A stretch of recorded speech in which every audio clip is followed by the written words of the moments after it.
Hello again. Welcome to Military Women's Memorial. And we're doing a variety show. Are y'all ready? Y'all excited?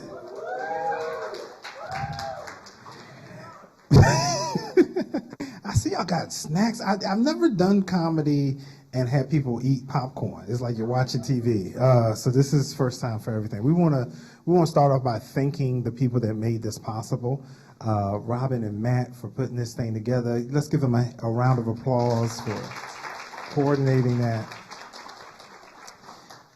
All right. And we also want to thank ASAP and our director, Brian, in his absence. I feel like the pastor in his absence. He's not here, but we're representing on behalf of ASAP, the Armed Services Arts Partnership. If you want to know more about ASAP and what it is, you can go to the website asap.org, or you can visit the table where you received your free snacks.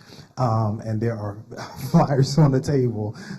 So since you got the snacks, you got to go look at the information. That's how that works. Y'all didn't know that. There was a string attached. I'm sorry.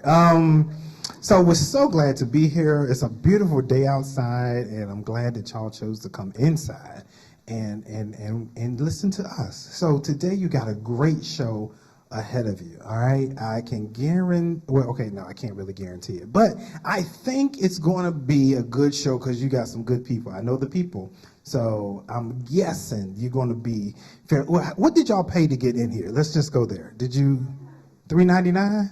Free 99. Yes. So you get exactly what you paid for. That's all. I'm just setting the expectations for y'all. No, this is a great variety show. So what you have at ASAP, we have a couple different programs that you can see on the table back there. Two of the programs are being showcased today. One is stand-up comedy, and the other is storytelling. So you're going to get a mix of both storytelling and jokes. So the jokes should be funny. That's the general idea. But storytelling doesn't have to be. Why are y'all laughing? That wasn't even a punchline. Okay. So storytelling does not necessarily have to be funny. So don't expect the storytellers to make you laugh. They're going to tell a story that's entertaining. Okay. And then the comedians, yes, there's that expectation that you would giggle with us. So I am a comedian, so I will go first. Is that all right with y'all? Awesome sauce. Okay. So, first and foremost, I'm so glad to be out again. I know I'm supposed to put the mic stand behind me, but I don't feel like it right now, so it's going to stay right. This will be my buddy. Because I want to talk about some things, and I feel like when you put the stand behind you, I'm in my routine. I just want to talk to you for a few minutes. I'm so glad to be out and about. You know, COVID is it shut things down just on April for a whole year. We were shut down. We were isolated. Now we're able to get out and go out and socialize. But we have to do it responsibly, okay? We have to do it. What I'm trying to say is stop being nasty. Because, wash your hands when you use the bathroom. You know what I mean? I know people think that it's over, but you always wash your hands when you use we learned that in elementary school. Why is it now that people say, look, I ain't got to wear a mask, I ain't got to wash my hands? That you nasty. That's what that is. You are filthy McNasty. So I will continue to dap people up because I don't know what you're doing in the bathroom. I'm just saying. There's some things on my mind. I was at the hotel and I was looking at the news. Everyone's trying to recoup money they lost during the pandemic, and it's confusing. It's sending confusing messages to us because, on one hand, they're like, back to school shopping. And then the very next commercial is like, Great Wolf Lodge, it's time for summer. I'm like, hold on, which one is it? Is it summer?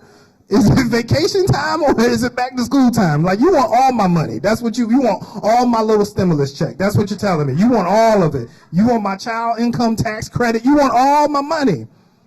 Amazon is advertising for back to school, and this commercial was unrealistic. They said everything you need to go back to school. I'm saying that's a lie. I didn't see no hand wipes. I didn't see no Lysol wipes. I didn't see no masks. I didn't see no. Did I say Lysol wipes? Because they had that as a requirement before the pandemic. I'm like, hold on, what? Why am I supplying all the supplies? And they would request like 15. You need to bring 15 things like So I'm like, you know why they do that? Because they know the majority of the parents ain't going to send nothing in. So the ones that are obedient, y'all are buying it for the whole class. Y'all didn't know that, did you? I just revealed something to you. You're welcome. You're welcome. I feel like we have a room full of responsible parents. And y'all like, what? Yes, the 15 that you're buying at the store is for everybody so that lazy parents don't have to. Because you're like, well, we need 10 boxes of Kleenex. Why you need 10 boxes of Kleenex? If your child is sick, they need to stay home. There shouldn't be that many runny noses in there. My gosh. I'm sorry, I just got some stuff. These ain't even jokes. This is just stuff that's on my mind. Like, I just celebrated an anniversary, my wife and I. Thank you. Thank you. Which is funny because... it's the 17th anniversary, and somebody asked us, like, what anniversary is that? I'm like, we still together anniversary? Is that the right answer? She said, Imka's celebrating as well. So it's like, yeah, we still together. It's an odd number. It's like, so we decided to do the tourist thing around DC. And we got on scooters, and I'm just going to tell you this. My wife is a scary individual, okay? She talk real big talk. I don't know anybody in the audience if y'all like that, but she talk a lot of noise. But when it come down to when the rubber meets the road, she's scared. You know what I'm saying? Like, she'll talk like she going to do something. Let them come over here. Let them come over here. She's nowhere to be found. You know what I'm saying? Like, just that kind of person. So she was like, we need to ride scooters. We need to ride the scooters around D.C. I was like, all right, let's do it. And she said, well, how you do? You scan it, you hop on. That's all you do. She said, well, what about the helmets? I'm like, punk riding around with a helmet? You look like a tourist. I don't put no punk. Y'all laughing because y'all know y'all think that. When you see grown folk on stuff like that with a helmet, you like, what is wrong with them? Why? Unless you're going really fast, you don't need no helmet. That's how I feel. Because if you fall, you should be coordinated enough to catch yourself. Or you see, somebody said, I heard it. They was like, I don't know about that one. I'm telling you, I fell off the scooter and I caught myself, and I'm not that coordinated, okay? So if you fall off the scooter and you don't catch yourself, all I'm saying is you need to go back to remedial scooter training. So I don't know if you rode the scooters, but if you ride the scooters and when you check in, they want you to scan your driver's license, right? To make sure that you, I guess, are of age. I guess that's why they want you to do that. This is my point about that. When I took my driver's test, there wasn't nothing on there about operating a scooter through D.C. You know what I'm saying? Like, as I'm whizzing through the streets trying to avoid potholes and people, there was nothing that came back to me from my driver's class that was like, that helped me with that. You know what I'm saying? Like, I was scared that I was going to fall the whole time. And then people was cutting in front of me. I'm coming up to intersections trying not to get hit. I'm like, look, nothing about my driver's training helped me with this. So what is that supposed to do? But anyway, y'all ready for the show to get rolling for real, for real? All right. Now, I want you to practice making some noise because I want you to show a lot of love for these people that come up here because it's hard to stand in front of a group of strangers and share your craft, okay? So on the count of 3, I want you to make the loudest noise you can make, okay? 1, 2, 3. Yeah, I love it. I love it. I want you to keep that same energy going for this next person coming to the stage. Remember what I said. We have comedy and we have storytelling. We are going to start off with some great stories. Are y'all ready? All right. All right. Keep that energy going. Come on, start clapping now for this Army veteran, Maureen Elias. Come on, come on.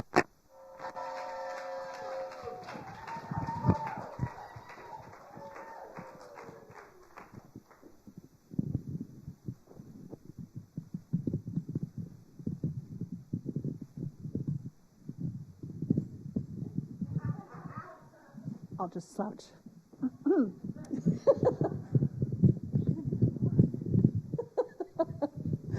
All right, I'll just talk loud. I'll use my sergeant voice.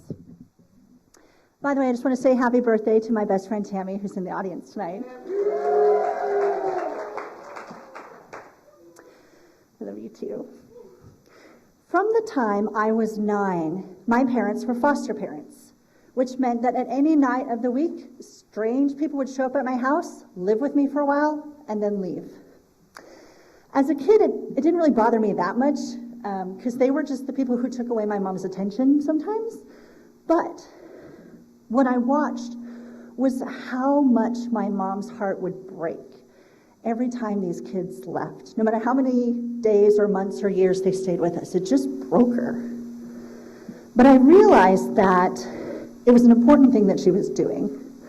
And so when my husband and I got stationed in Germany after getting married, we found out as we were in processing that they have a foster care program for military kids. And I was like, cool, I can do this. Military kids are super obedient, right? So we sign up, we go through all the things that you need to do to become foster parents, and we wait. And I know I'm going to be an awesome foster mom because I love little kids. I think they're really fun. They're so cute. But then you send them home and they go away. When they stay at your house, it's a little different. After about a year, though, we didn't have any foster kids calls. So we just kind of put it out of our mind, and we ended up having a baby. A year later, we still hadn't had any foster kids, so we had another baby. 2 weeks after that baby was born, I get a call. Ms. Elias, my name is Miss Collins. How are you? Oh, I'm fine. Thanks, I'm glad to hear that. Congratulations on your new baby. I hear she's 2 weeks old. Yep. I hate to do this, but we have a baby that needs a placement. We don't have any other foster homes in the entire country of Germany. So if you don't take this baby, we're going to have to put them back in the home that we just took them from, and we just don't think that's safe. Now, sending a baby back into the home where they have just left from, where the state thought it was important enough that they had to be removed from, that's not the right answer, right? It's not like some clown who can't juggle and they're going to kick him out of the circus, right? This puts the child's life in danger. And I look at my husband, who is feeding our 1-year-old while rocking the 2-week-old with his foot. And I'm like, how much does he love me? So I talk to him and I say, hey, babe, there's a baby that really needs a place to stay. We're the only ones. If we don't take this baby, it's going to have to go back to the home where they removed it from. And he looks at me, and I can see in his mind that he's weighing his love for me, and he agrees. So the next morning, Mrs. Collins shows up with this little tiny baby and a little tiny bag. And it is the Friday of a 4-day weekend, so it's Memorial Day weekend. And she says, all right, here's Chuck. Good luck, and leaves. Okay, cool. So we start looking through the diaper bag, and there are 2 diapers and 4 bottles of God only knows how old milk. No formula, no wipes, nothing else. Also, no contact number for her. So if you've ever had a baby that's on one formula and then you have to switch it, you know that that's going to cause some upset tummy issues. So I send my husband to the store to go buy some diapers and some formula, which we were 2 lower enlisted privates. That took just about all the rest of our money for the month. So my mother-in-law just happens to be flying in town the next day, and I'm like, we can do this. We got this. So she comes to town, and we're in Europe, and we have these 3 small children, and like, what else do you do, right? We go touring. So we decide to make a 3-hour drive up to Neuschwanstein. And if you're not familiar with that, that's the castle that Disney based Cinderella's palace off. So this place is gorgeous, right? It's one of the places you have to visit when you live in Germany. An hour into the drive, Chuck, the baby, vomits everywhere. Fun. But we figured it was probably the formula issue, and we were like, it's out of his system now, he'll be fine. So we get to Neuschwanstein. My husband puts my son on his shoulders. I put my newborn in the front pack, and my mother-in-law, bless her heart, puts Chuck in her front pack. 5 minutes into the tour, Chuck lives up to his name and barfs down her cleavage. Now, I'm over there like trying to breastfeed my daughter so she doesn't cry, because apparently babies aren't allowed to cry in German castles, and no one told me that. So I'm dealing with this. She's dealing with that. My husband's trying to keep my son from running everywhere. So I asked the tour guide, hey, sir, do you have an emergency exit, like Disneyland might? And he's like, no, you must remain with the tour. We have 30 minutes left. My mother-in-law's eyes just like, whew. So as we're walking through this gorgeous castle, some of the art, which was based off the Swan Lake musical, just beautiful, I'm watching her face filled with more and more horror as the vomit congeals and slides down to her belly button. So we make it through the tour, we get back home, and we figure we're done with the throwing up stuff at this point, right? He has to have it out of his system. For the next 3 days of this Memorial Day weekend, where we have no way to contact anyone, the baby cries constantly and throws up constantly, to the point where we nickname him Upchuck, because we know it's going to happen. My husband is a counterintelligence agent at the time, and on Tuesday when he gets back to work, he reads the police blotter, and he calls me. Oh, Maureen, you're going to be so mad. The police blotter states that a 4-month-old baby was removed from the home with a broken collarbone, shaken baby syndrome, bleeding on the brain, acid reflux, and lactose intolerance. None of which was told to us. So no wonder we had such a horrible weekend. And I can't think, like, this poor dude. Like, come on, we can do better than this. This is the Army, right? So we take him to the doctor, we get him on a better formula, we learn to put his arm in the shirt to protect his collarbone, and we're doing a little bit better, right? So we were supposed to have this baby for about 4 to 5 days. 4 weeks later, I have to go back to work. My maternity leave has ended. So I drop my 2 children off at their daycare center. I drop Chuck off at the daycare center where he's supposed to go, and I go to work. Coming back to the Army after being on maternity leave, it's kind of like coming back after you've stabbed your best friend. They're all mad because they had to carry your load. There's not as much understanding as you think there might be. They treat you like you've done something wrong. So it was already hard, and I was working very hard to make up for the time that I'd lost. 2 days back at work, I get a call from the center where Chuck is at. Miss Elias, the baby has thrown up. You're going to need to pick him up, and he can't come back for 48 hours. Well, he throws up all the time. He has acid reflux and lactose intolerance. Sorry, that's our policy. We'll see you in 48 hours. Okay, cool. So I get 2 days home with the baby. I try to make the most of it and take my daughter home so I can have time with both the kids because I'm crazy. Then he gets to go back to the daycare. I go back to work. 6 hours later. Mrs. Elias, this is the child care center again. Chuck has thrown up. You need to come get him, and he'll need to remain home for 48 hours. Oh, my God. I explained to my supervisor what's going on again. Go home, get the baby. We make it through the weekend. For the next 2 weeks off maternity leave, this is my life. 3 out of every 5 days, I am home with the baby because he keeps throwing up. My boss is not a service member. My boss, well, he's really like my boss's boss's boss, is a GG-15, which if you don't know what that is, that's pretty much like God in the military. They can do no wrong. They're usually really overweight, and they're kind of mean. And I don't know why.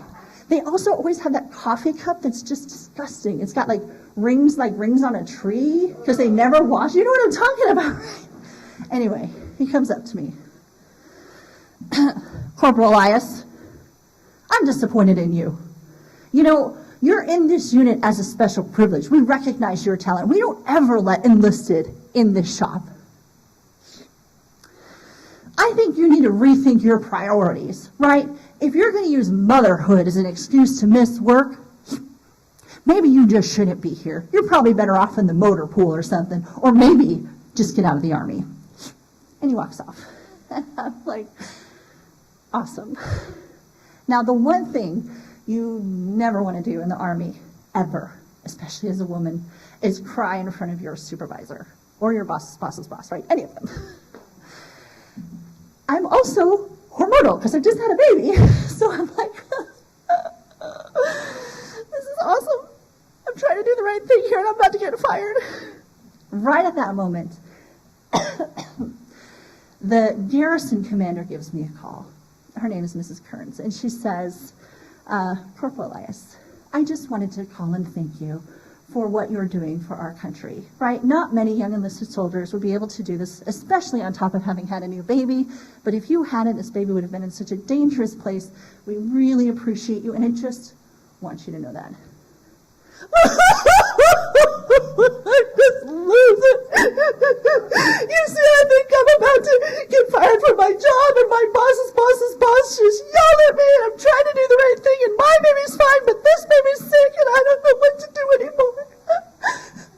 Okay, Corporal, calm down. Once I can breathe again, she says, go get your supervisor. Okay. Mr. Murphy, could you please follow me?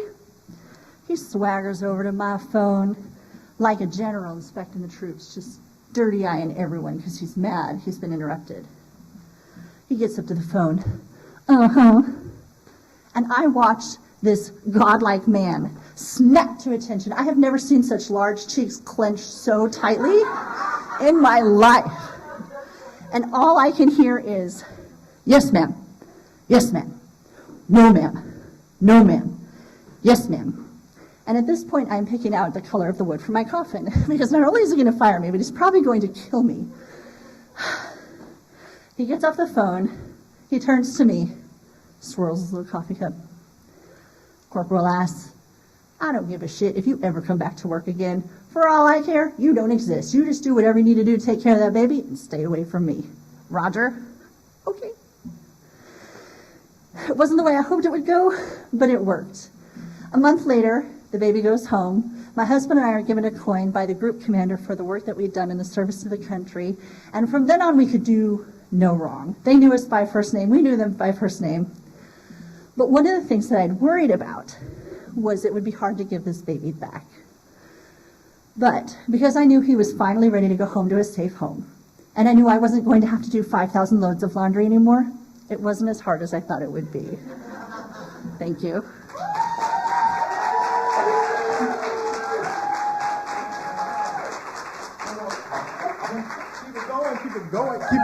Keep it going for Maureen and Elias. Hello. All right, so that was a great story, great story, great job, Maureen. And I think the reason why those old crusty guys don't wash their mug is like seasoning. It's sort of like a cast iron pan.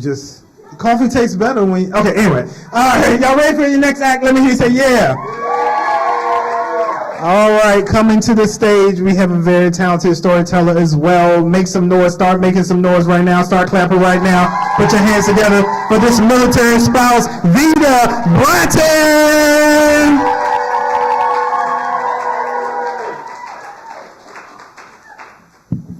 Hey, everybody. I'm excited.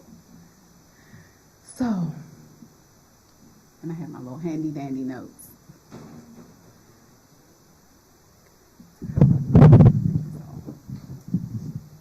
It was another day of meeting with my friend in Prospect Park in Brooklyn.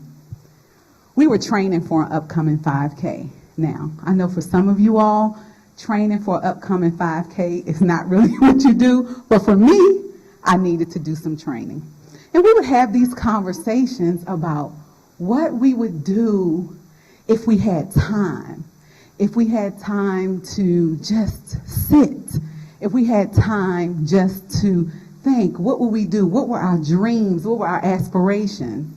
And since I was just recently laid off, the company I was working for in Manhattan folded, I had time and a severance paycheck on my hands. So I did have a little time to think. I could think about what I wanted to do with my life, where I wanted to go. It was kind of hard too because I've been working since I was 14. So that was half of my life by this time. And I'd never not worked. I'm from here, from the DMV, and I was working for DC Summer Youth Employment Program. Shout out Marion Barry. Anybody know Marion Barry? Woo, woo. Since I was 14 years old, but now I had time. And so you know what I did? I took that time to think about what I wanted to do, what I wanted to be. Did I even want to stay in New York? After we had talked over several days, I said, you know what? I want to go out of the country. And not just go out of the country. I want to do something fun. And I want to do it on someone else's dime. That's important, right? That's important. So I took this aha moment and I got to work. I remember I had friends from college who embarked upon the endeavor of going to another country and working. So I hit my Rolodex. I was like, oh, let me see, where are they? Are they in Jersey? Are they in Charlottesville? Where are they? And I found their numbers. And I gave them a call, and I told them about this aha moment I had to go and do something different. And they gave me all the scoop about what I needed to do to experience life in another country on someone else's dime. So I decided I would teach English in Japan. So I was like, okay, all right, I have options. You know, they're telling me everything else. I have options. I can do this and that. It was more like, you know, a solid and a maybe. Anybody play spades? I got one solid and a maybe. And so I got to writing my essay, reaching out to my professors from college, gathering transcripts, getting everything I needed to get everything in, and I especially needed to get someone who I knew was going to write a recommendation that people couldn't wait to read, because of course I am what this program is looking for. And I turned in my application, much to my mom's slight chagrin, but she did it anyway. And the waiting began. So it's like, okay, we're really on this journey. I said, I wonder what it would be like, a black girl in Japan. Like, had they even ever seen black people before? I was like, maybe, you know, they drive on the right side of the car, which is the wrong side of the car because, you know, everything we do here is right. And talking with my friends about what am I going to do? Where am I going to go? What is the food going to be like? I mean, I was moving along. I had endless conversations, friends, pastors. I was involved in so many different activities in Brooklyn. And I just was like, okay, here we go. I turned in my application. 2 months later, your girl gets a call. They say, Davida, you have an interview. I'm like, yes! I'm like, okay, I can't wait. Like this summer, I'm going to be on my way to Japan. I'm going to be doing all the things, whatever all the things are. I don't know what they are, but I know I'm in somebody else's country on somebody else's dime, right? So that's important. And so after 2 months, like I said, I got an interview. Interview day finally arrived. Now, I don't know if you all are familiar with New York City, but winters are beast. Okay? If you've ever been in New York in January, February, you're talking wind, you're talking frigid cold, and on this day, we're talking knee-deep snow on interview day. And nothing stops. So if you're in D.C. or below the Mason-Dixon line and you get snow, everything stops. You're not going to work, you're not going to school. Well, not so in New York City.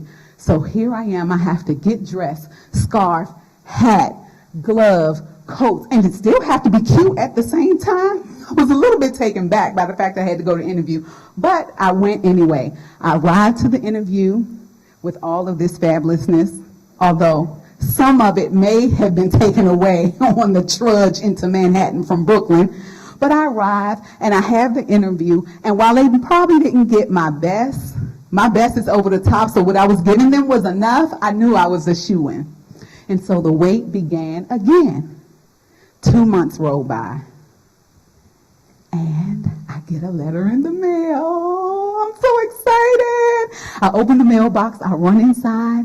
I'm feverishly going through the envelope, and I open it up, and it says, you have been waitlisted.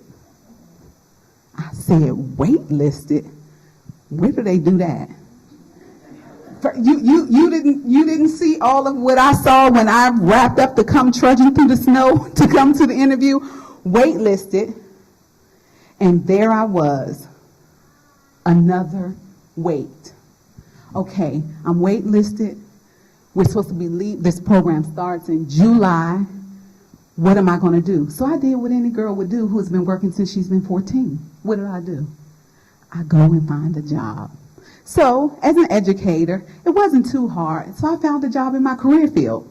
And I was happily brought onto a team and even sent to training. And things were moving along. Now, while this was not the adventure I had expected, a girl had to do what she had to do. So I just went on with, another adventurous plan. Ring. Ring. As I sat on the couch in my apartment in hot June in Brooklyn. Hello? Is Davida available? Yes, this is Davida. Hi, I'm calling from the Teaching Exchange Program. We would like to offer you a position. Okay. Okay. Well, when do you need an answer? Now? Today? Now? Today?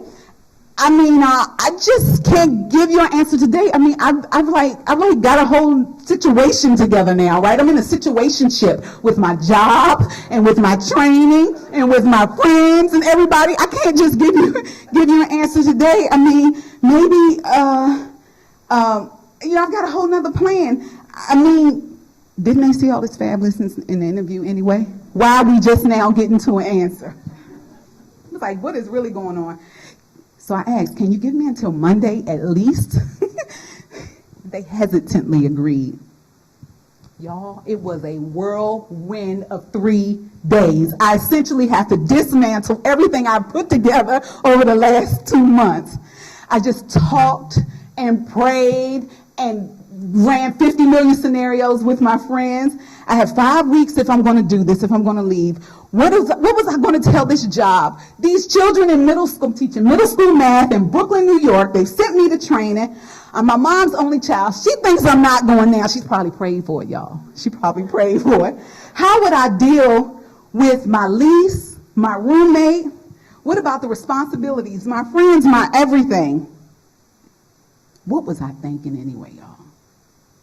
What was I thinking? All this confusion must be a sign not to go. The waiting game had weighed your girl down, okay? I was like, forget it.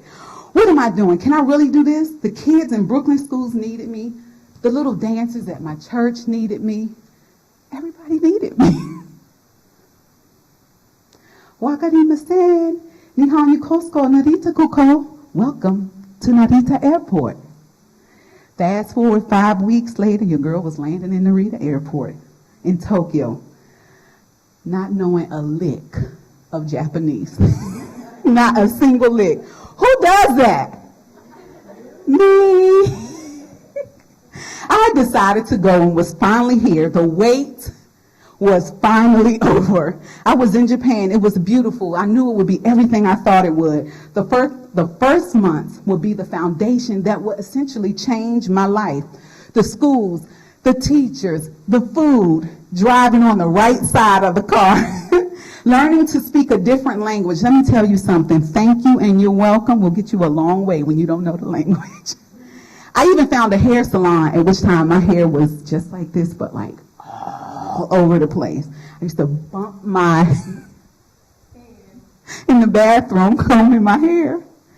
The church I found, the friendships, they would last a lifetime.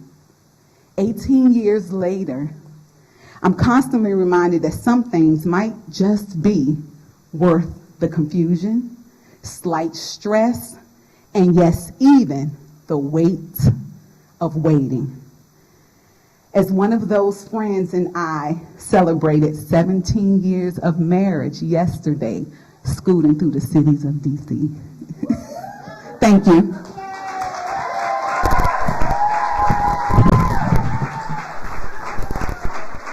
Keep it going for Vita Bratton, y'all.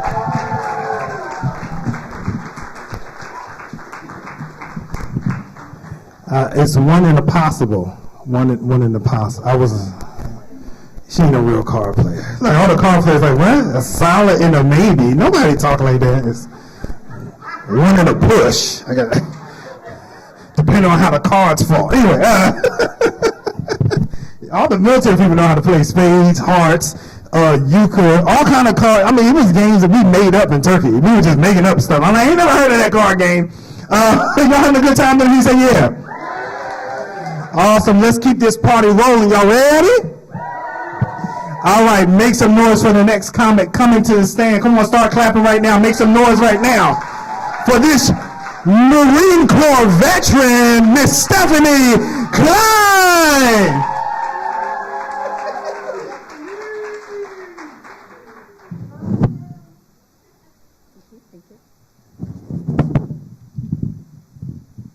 The little condom thing feels so intimate.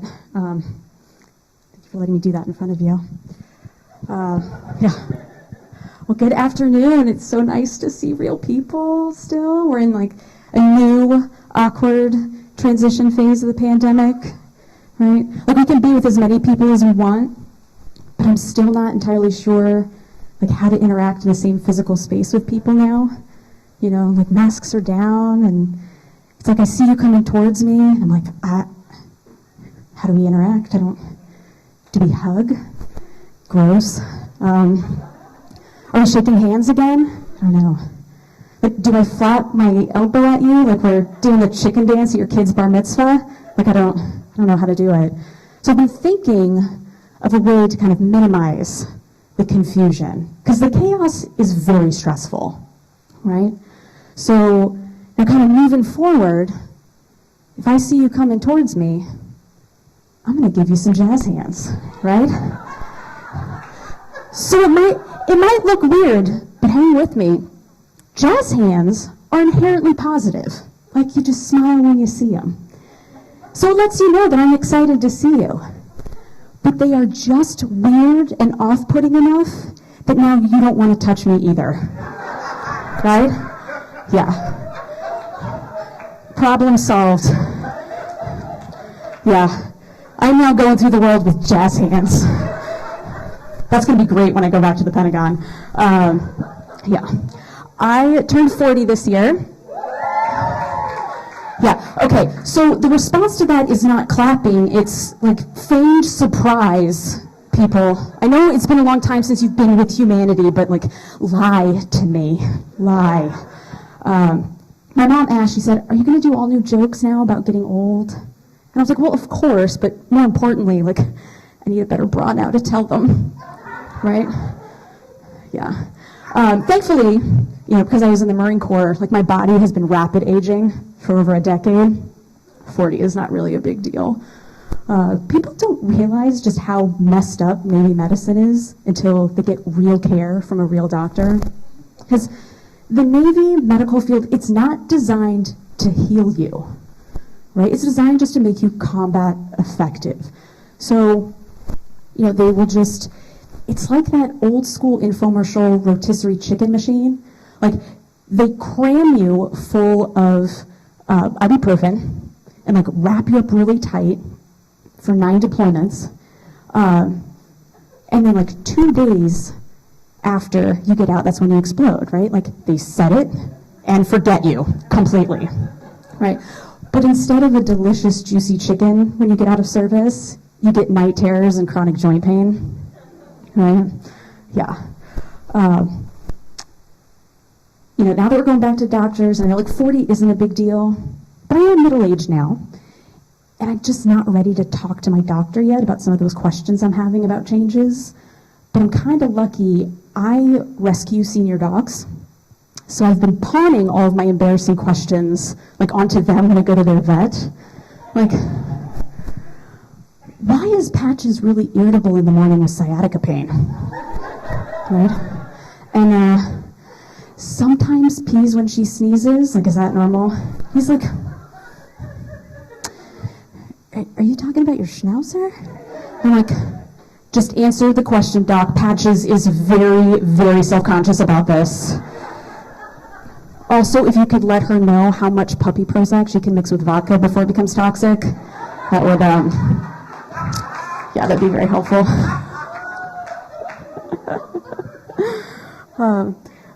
You know, since I was trying to write stuff about getting older, like one of the weird things I've noticed is how great at meteorology my mom has become now that she's in her 60s. Like when I was a kid, I'm sure most of us had this, as we're running out the door, our mom yells, "Take a jacket, it's cold." And that's it. It explains everything. Now every morning my mom calls with a full dissertation on the barometric pressure in my zip code, right? It would be impressive if it weren't so annoying, right? Another cool thing about getting older is that we're all in it together. You know, like no one's getting older faster than anyone else. It's all happening at the same time, which is kind of comforting. Like I love watching my friends' kids, you know, start to get older and go through those fun phases like infant pooper, toddler monster, preteen pain in the ass, right? Like all those. Yeah, it's just super fun to watch that and realize how awesome my kidless life is. And it's not that I like kids. I don't need them. I had junior Marines. Yeah. And those little soul suckers sapped every ounce of motherly nurturing instinct I will ever have. Right? Yeah. Because I don't think I'd ever be a better mom than when I'm stopping a dumb Lance Corporal from signing a 7,000% payday loan. Right? You know, but that's as loving as I'm ever going to get towards a kid. And I know when people thank me for my service, like that's not what they're thinking of, but that's what they got. Yeah. Some of my friends are starting to deal with their kids becoming teenagers now. And so it's a lot of anxiety for them. And while I'm laughing, I'm also trying to help them out. And one of the big things is setting boundaries, curfew, things like that. You know, I never had a curfew when I was in high school. It's not that my parents trusted me, but I'm really logical. Like when I was 15, I sat them down and I said, I don't need a curfew. There's nothing I can do at 11 p.m. on a Friday that I can't do in the middle of the day on a school day, right? Like if I want to do drugs, I want good daylight so I can see my veins better, right? If I'm going to lose my virginity, I'm going to do it at 5 p.m. on a Wednesday so I can take a nap before family pizza night when I don't have to cook dinner. Right? Yeah. I want to be clear, I have never done drugs, but my family has never eaten pizza together since then. Yeah, absolutely not. So I'm in the government, in my office right now, we are trying to cram in all of our federally mandated annual training, right? And it continues to fascinate me how much money we spend for something that gives us actually negative results on that. Like if you set up the graph, you know, like how much money we spend on training, how useful to the military, and it's just a vertical smash down. They use that same chart to explain the F-35. You might have seen it before as well. One of my favorite things training is the insider threat training, right? Insider threat. Like it just sounds super sexy and Jason Bourne, especially for the federal government, right?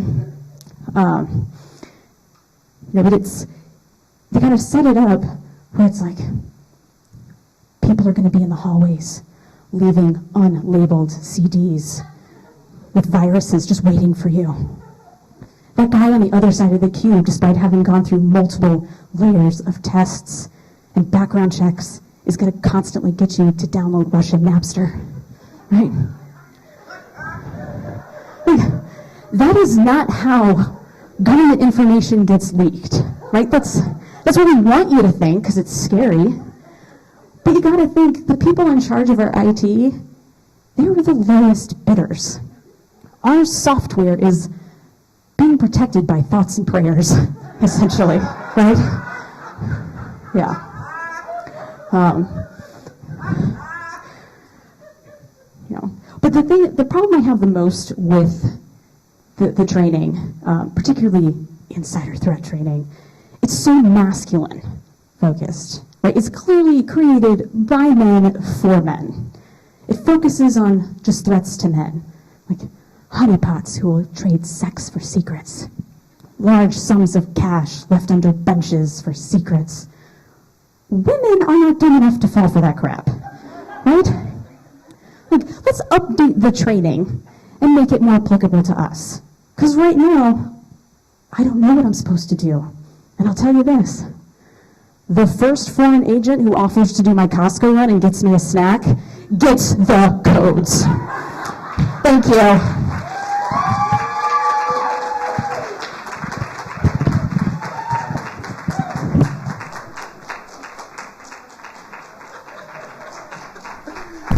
go for Stephanie Klein. Jazz hands. That is my new favorite bit right there. Okay, y'all having a good time? Let me say yeah. All right, we're going to keep this show rolling with our next comedian. Start making some noise right now. Make some noise. Put your hands together right now for this Navy vet. Give it up for Kelsey Storr.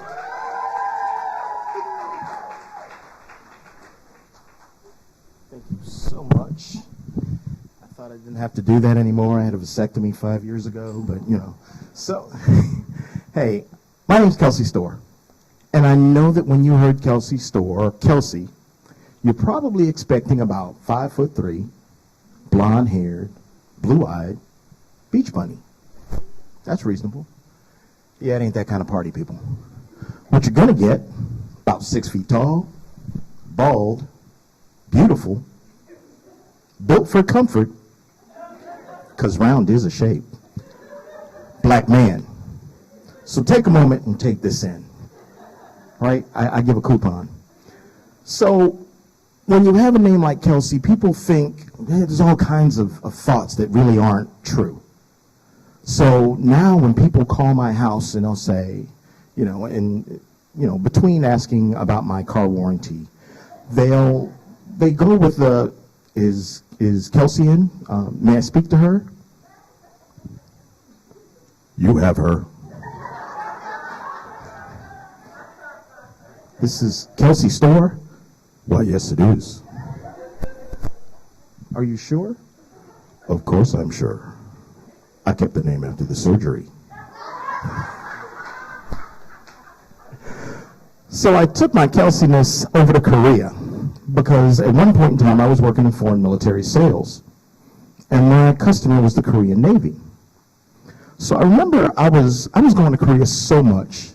And this is real talk. I was going to Korea so much that I got my own demographic on my immigration form.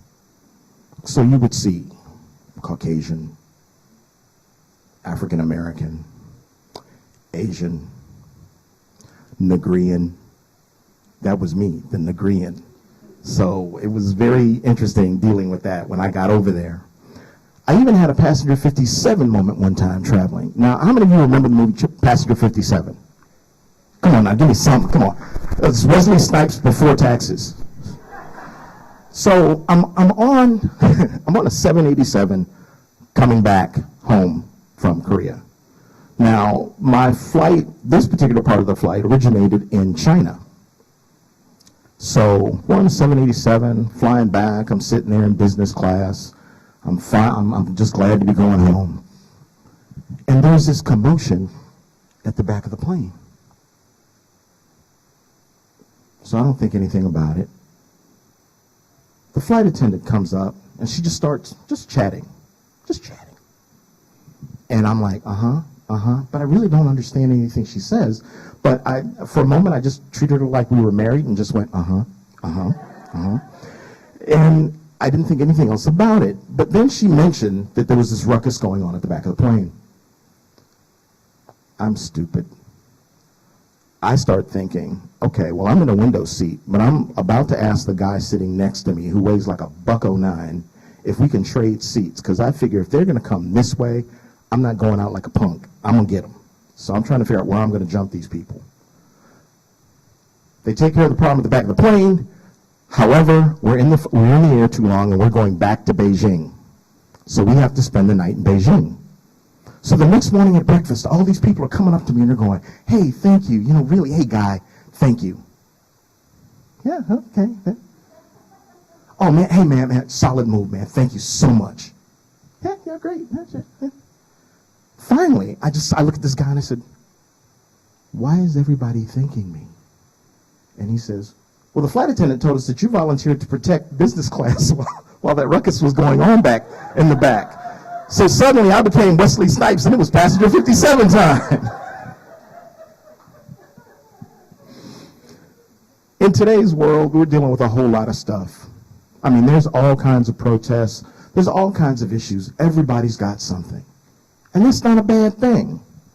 But you know what? I decided, I was all in.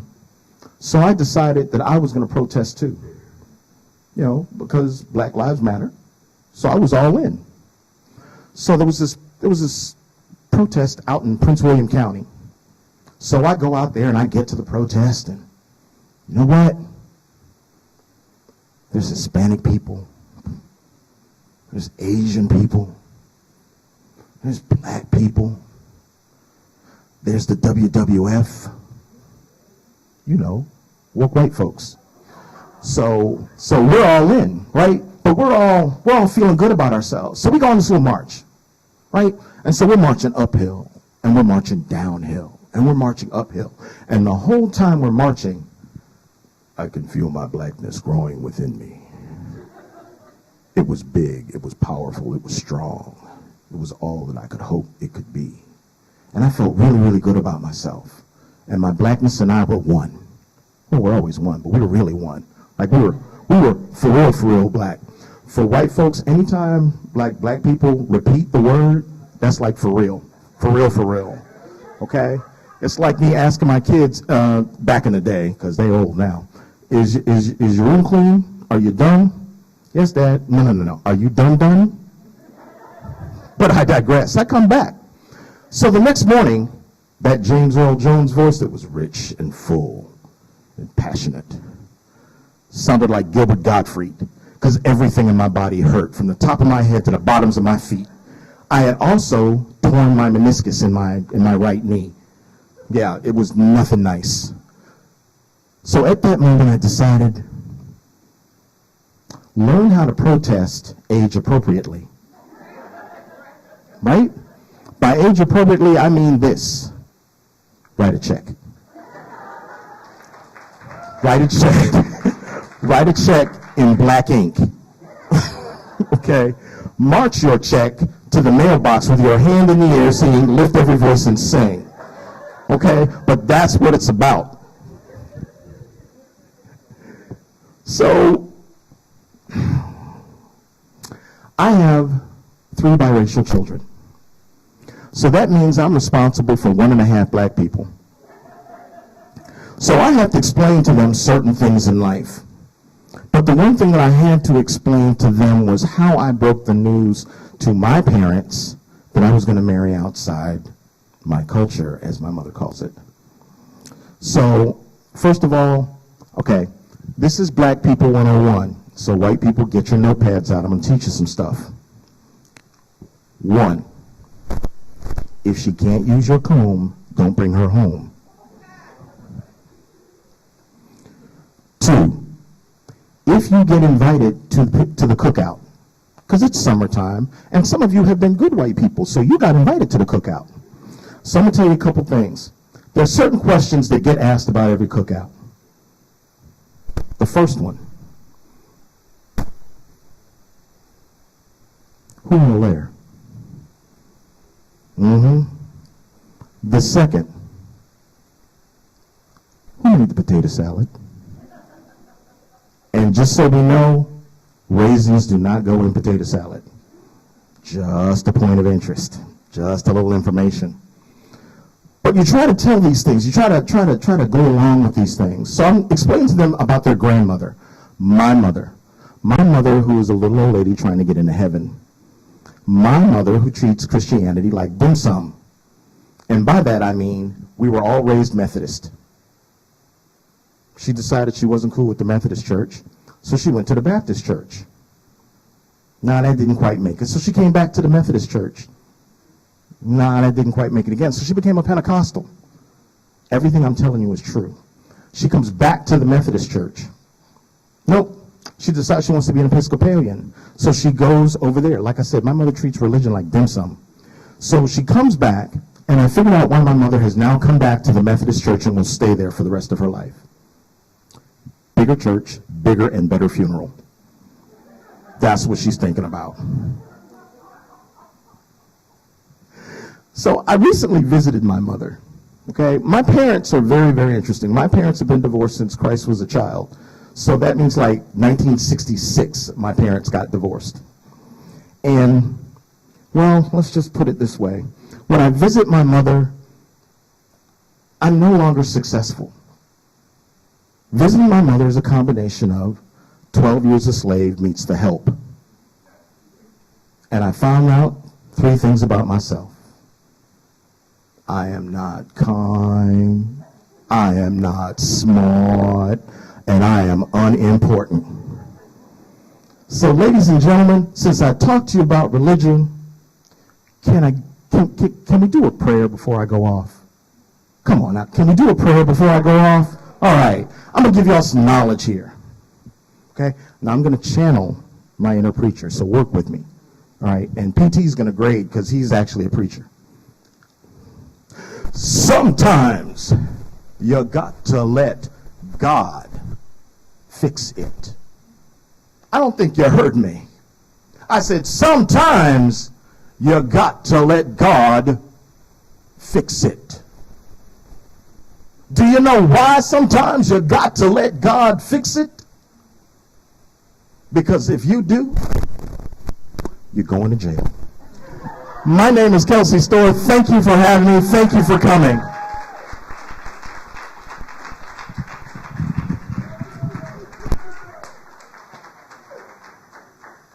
Keep it going for Kelsey Storr, y'all.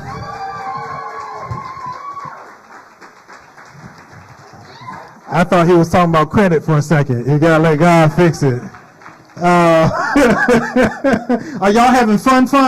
Like, all right. Y'all ready for your next performer? Let me hear you say, yeah. This is your last performer for the afternoon, so y'all need to make a whole lot of noise. Start clapping now. Put your hands together for this Army veteran, Robin Johnson.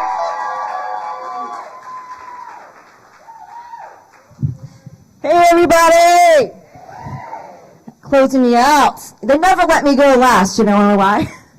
Because it's usually vodka in my glass. And the longer I have to wait to go on, the drunker I get. It's water, Matt. Matt's in the sound booth like, no. It's water, mostly. I might have mixed it. So anyway, just hanging out with a few of my friends here in a cemetery on a Saturday. You guys are weird. Weird. A lot of people get freaked out coming here. I think Arlington's beautiful. I think this Military Women's Memorial is beautiful. Isn't it? It is. It's a lovely place and such a great place for us to do something like this. This is very fitting. But it can be scary. I've been here after dark. It can kind of freak you out. But I'm okay with death. Like I talk about it all the time. Like I've decided I'm going to get cremated. I feel like at 45, after 2 kids, it's the closest thing to having a smoking hot body that I'll ever have. Yeah. I mean, I was going to do the whole, casket and burial thing and, ask to be in Arlington, but then I don't do things unless it can really be the way I want it to be. And if I did it, the Army football team would have to be my pallbearers. I mean, they should have the opportunity to let me down one last time, right? I'm pretty sure when I die, it's going to be because I got murdered. I watch a lot of crime TV, and I've decided that I would be the worst possible person to murder because I'm so bossy that I'm going to tell my murderer how to murder me. First of all, do not mess with my face. I need my lashes intact. And I pay way too much for my Botox for you to go and slash my face. And besides, they do not filter or Photoshop the crime scene photos, and I need to look cute.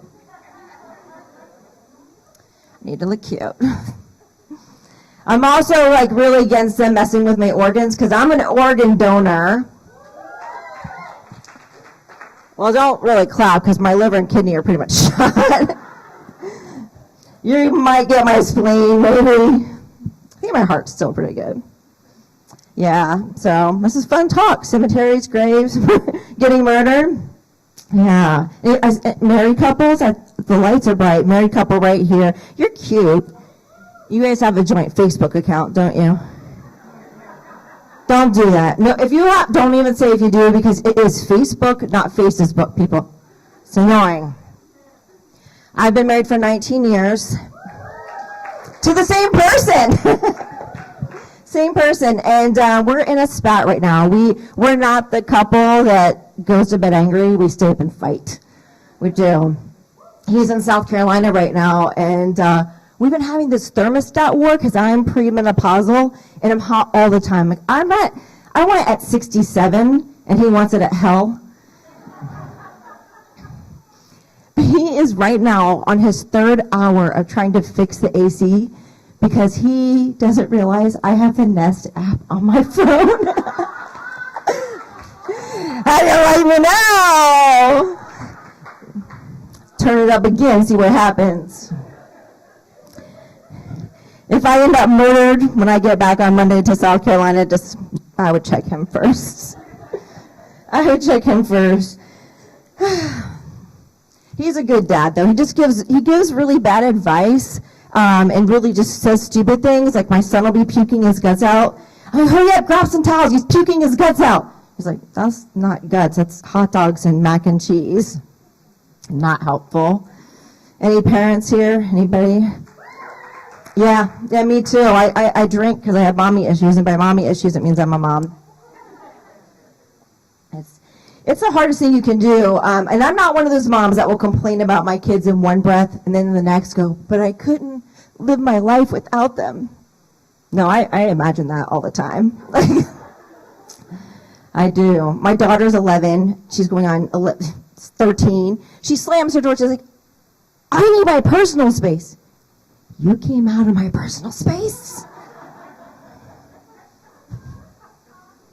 Personal space. I had a birthday party to go to, a kid's birthday party, and I hate them. I don't know if anybody likes going to them. If you do, you probably are a little crazy. Yeah, and the thing that irritates me about birthday parties, and here Arlington is really bad about this, Charleston, South Carolina, they do charities instead of gifts now.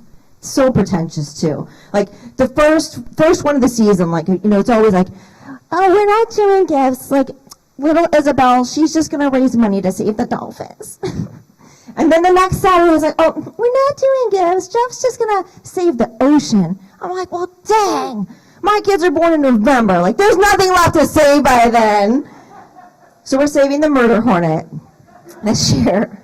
That's what we're doing as a family. Anybody trying to lose weight? Anybody? I am always trying to lose weight. But I just lost 7 pounds. Do not clap. It's because I turned 45 and I had to get a colonoscopy. Pretty sure I'm going to gain that back. I did get a Peloton. Anybody a Peloton person? I didn't get it to get in shape or to be fit. I actually got it because I was Army for 26 years and I just wanted to know what it felt like to be in the Air Force. Yeah. I'm not saying the Air Force all have Pelotons. I'm just saying I'm now part of a community that also thinks it's better than everybody else. It's good. So I live in South Carolina. I live near the beach, and I realized I needed to lose weight because when I flipped over and tanning, I had to like lift up the fat rolls so I wouldn't get a tan line. It's not a fun time.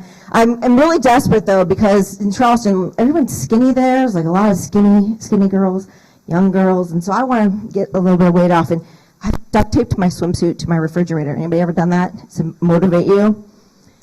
The problem is, every time I walk up to my refrigerator, my sweatpants are like, nah, girl, you good. Zoom is only from the chest up. You telework!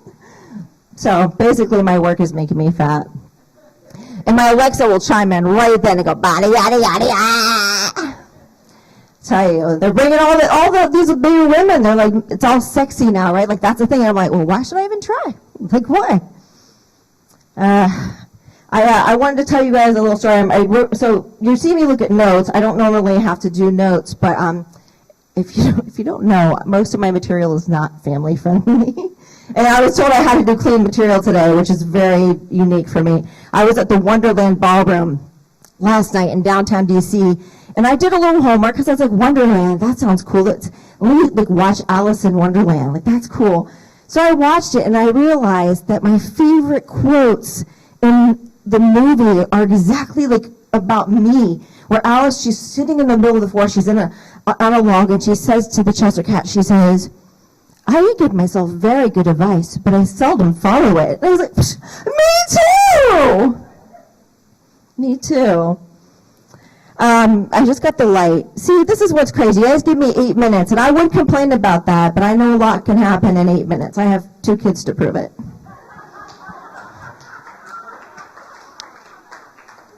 And that didn't count cuddle time afterwards.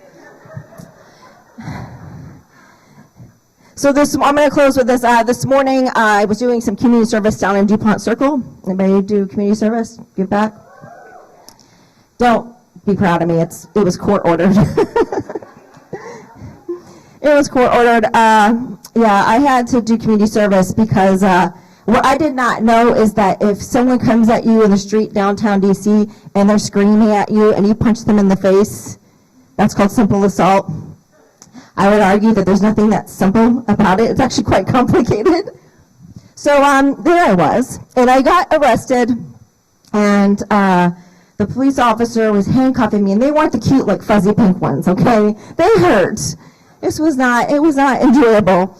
I always thought in a fantasy it would be, but it wasn't.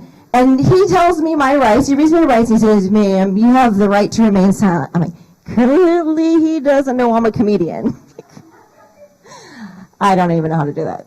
Then he said, do you have any questions? I'm like, do we need a safe word? I also found out once I went down to the station to get booked, I also found out that everybody in jail is innocent. They'll tell you. So I don't know what to expect. I'd never been arrested before. I mean, like I said, I was in the Army for a long time. I really was a rule follower. Pretty good. I mean, I never even had a speeding ticket. And so I was kind of nervous, and I walk in, and you're in the cell with all these other women, and most of them are like ladies of the night. I may or may not have been dressed up as Maleficent, a Disney villain, for Halloween, but whatever. That's another story. And they really do, I will say, they really try to be there for each other.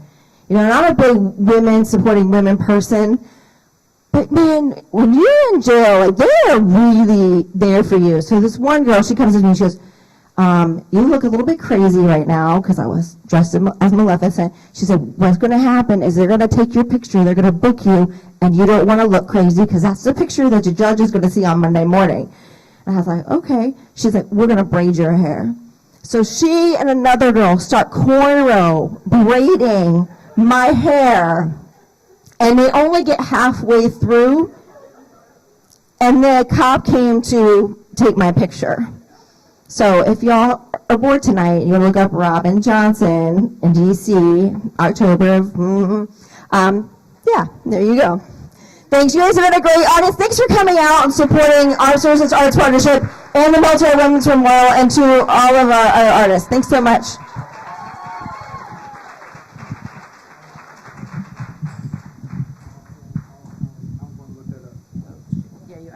I'm going to go look that up as soon as I get to the car. That's Robin Johnson, DC, October. What was the year? Okay, I want to see that picture. I just saw the movie Get Hard with Kevin Hart, and in my mind, that's what came. I just saw Will Ferrell, you know, with the hair getting braided. That's funny. Hey, did y'all enjoy yourselves? Can you do me a favor, and let's give it up for all the performers once again. Let's give it up for Maureen Elias, Via Bratton,